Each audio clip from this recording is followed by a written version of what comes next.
Hi, everybody. This week, we're going to be reading a story called Flat Stanley. Now, in your packet, you'll each find your own chapter book. You can read the chapters by yourself, or you can follow along with these YouTube videos. It's totally up to you.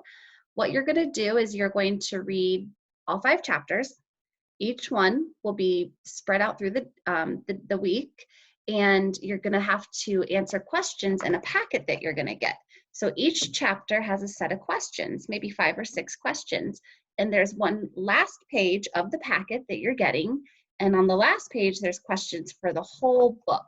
So we always know that we always read our questions before we read a story or anything, any kind of text, because we have to know what we're looking for.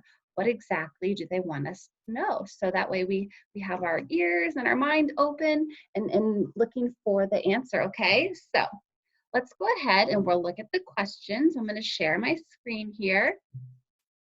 And let's see here. Here we go. All right, so chapter 1, the big bulletin board. That is the first chapter. Mr. and Mrs. Lambchop wanted their children to A, grow up to be doctors, B, use careful speech, C, brush their teeth after breakfast, or D, eat healthy foods. Number 2, what caused Stanley to become flat?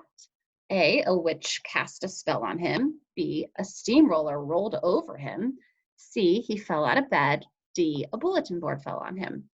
Number 3, Mr. Lambchop described Stanley as saying that he was as flat as a sheet of paper, B, piece of cardboard, C, pancake, or D, a pie crust.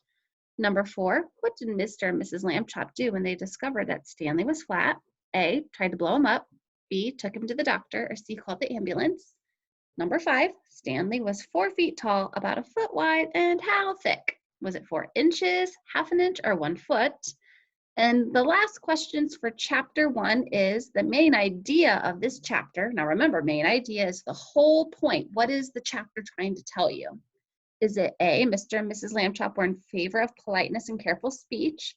Uh-oh, I think that one might help you with the answer to number 1. B, Stanley goes to the doctor, or C, was it about Stanley becomes flat, Stanley becoming flat? All right, are we ready? Let's go ahead, go back to the Zoom and read our story. Flat Stanley. And if you like the Flat Stanley book, you can read all about his other adventures. Jeff Brown, he is the author of the Flat Stanley books, and he has written lots of Flat Stanley books. So, chapter 1, the big bulletin board. Breakfast was ready.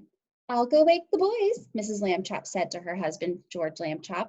Just then, their younger son, Arthur, called from the bedroom he shared with his brother Stanley. Hey, come look, hey! Mr. and Mrs. Lambchop were both very much in favor of politeness and careful speech. Hay is for horses, Arthur, not people, Mr. Lambchop said as they entered the bedroom. Try to remember that. Well, excuse me, Arthur said, but look. He pointed to Stanley's bed.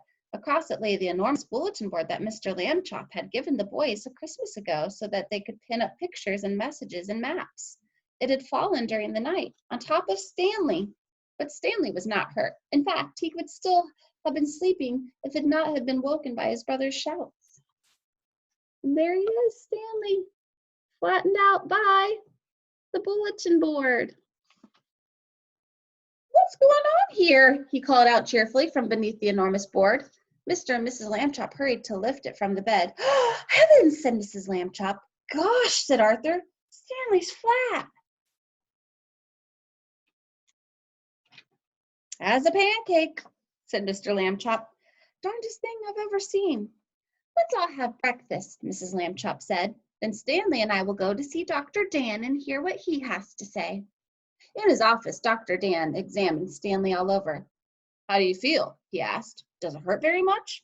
Well, I sort of felt tickly for a while after I got up, Stanley Lambchop said, but I feel fine now. Well, that's mostly how it is with these cases, said Dr. Dan. We'll just have to keep an eye on things for this young fellow, he said when he finished the examination. Sometimes we doctors, despite all our years of training and experience, can only marvel at how little we really know. There's Stanley. Well, they're not really making that big of a deal out of it. I think if one of my children had a bulletin board fall on them and was flattened out, I'd be a little bit crazier. Mrs. Lambchop said she thought Stanley's clothes would have to be altered by the tailor now, so Dr. Dan told his nurse to take Stanley's measurements. Mrs. Lambchop wrote them down. Stanley was 4 feet tall, about a foot wide, and half an inch thick. Chapter 2, being flat. In our next video, we'll read the questions, and then I'll read the story to you. All right.